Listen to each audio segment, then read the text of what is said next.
नमस्कार सर्वांना. बघा, अत्यंत महत्त्वाची बातमी आपल्या समोर येत आहे. महिलांना बघा, महिलांना प्रसूती सहाय्य योजना ही लागू करण्यात आलेली आहे. ती कोणत्या महिलांना भेटणार?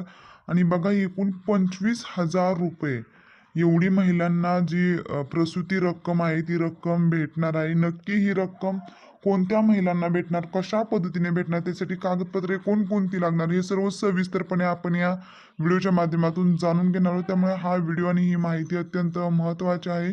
जास्तीत जास्त मित्रमैत्रिणींना शेअर करा आणि असेच अपडेट पाहण्यासाठी चॅनलला सबस्क्राईब करा.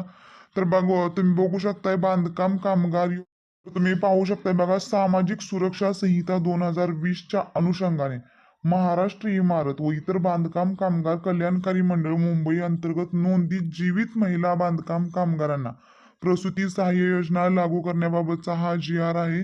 जी आर हा अत्यंत महत्वाचा आहे. जी आर मध्ये शासन निर्णय काय झाला, हे सर्व सविस्तरपणे आपण या व्हिडिओच्या माध्यमातून जाणून घेत आहोत. त्यामुळे हा व्हिडिओ आणि ही माहिती अत्यंत महत्वाची आहे.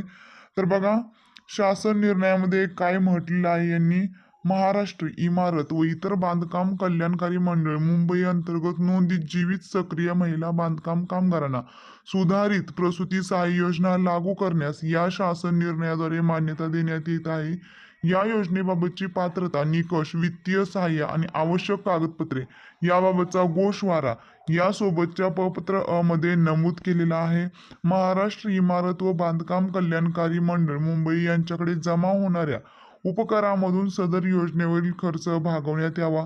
अर्जदारांनी जर खोटी माहिती दिली तर त्यांना देय होणाऱ्या लाभाची रक्कम वसूल करून सदर कामगारांची नोंदणी रद्द करण्यात येईल. तसेच त्यांच्यावर फौजदारी गुन्हा देखील दाखल करण्यात येईल, अशी महत्वपूर्ण माहिती देखील या जी आर मध्ये नमूद करण्यात आली आहे. बघा, अगोदर जी बांधकाम योजनेमध्ये जी अगोदर जी प्रसूतीची रक्कम भेटत होती ती 15,000 आणि 20,000 एवढी भेटत होती, परंतु आता त्याच्यामध्ये वाढ करण्यात आलेली आहे. आता जवळपास ती रक्कम 25,000 एवढी करण्यात आलेली आहे. बघा, तुम्ही इथं पाहू शकताय, त्यांनी स्पष्ट इथं निकषमध्ये पात्रता निकष आणि कशा पद्धतीने कागदपत्रे कोणती असणार हे सर्व सविस्तरपणे दिलेलं आहे. बघा, योजनेचे नावच दिलेलं आहे त्यांनी, प्रसूती सहाय्य योजना. पात्रता बघा, म्हणजे कोणत्या महिला याच्यासाठी पात्र आहेत हे पहा.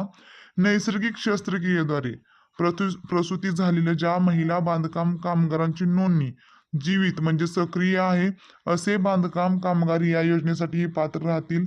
अर्ज कधी करायचा बघा, प्रसूती झाल्यानंतर 1 वर्षाच्या आत अर्ज सादर करायचा आहे. अन्यथा बांधकाम कामगार या योजनेकरिता पात्र राहणार नाहीत. तर बघा, ही योजना कधी लागू होणार? पहिल्या फक्त 2 अपत्यांकरिताच ही योजना लागू असणार आहे. प्रसूतीनंतर अपत्याचा मृत्यू झाल्यास प्रसूतीबाबत जिल्हा शल्य चिकित्सालय यांच्या प्रमाणपत्रावर बांधकाम कामगार या योजनेकरिता पात्र राहतील.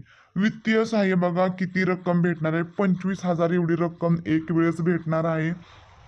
आता आवश्यक कागदपत्रे कोणती बघा, प्रसूतीनंतर अपत्य जन्माची नोंदणी दाखला अथवा प्रसूतीबाबत जिल्हा शल्य चिकित्सक यांचे प्रमाणपत्र. फक्त एकच हे कागदपत्र जमा करायचं आहे.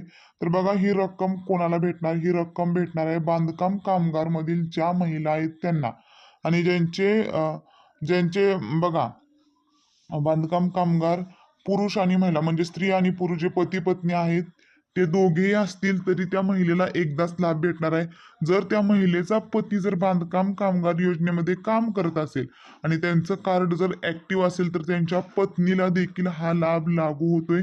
त्यामुळे हा व्हिडिओ आणि ही माहिती अत्यंत महत्वाची आहे. जास्तीत जास्त मित्रमैत्रिणींना शेअर करा, जेणेकरून ज्या काही सरकारी योजना महिलांसाठी येत आहेत, महिलांच्या उन्नतीसाठी येत आहेत, त्या योग्य माहिती त्या महिलांपर्यंत पोहोचेल.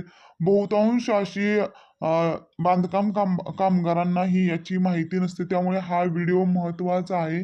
जास्तीत जास्त शेअर करा आणि असेच संदर्भात आणि नवीन अपडेट पाहण्यासाठी चॅनलला सबस्क्राईब करा. अजूनही तुमच्या काही अडचणी किंवा समस्या असतील तर नक्कीच मला कमेंट करून कळवा.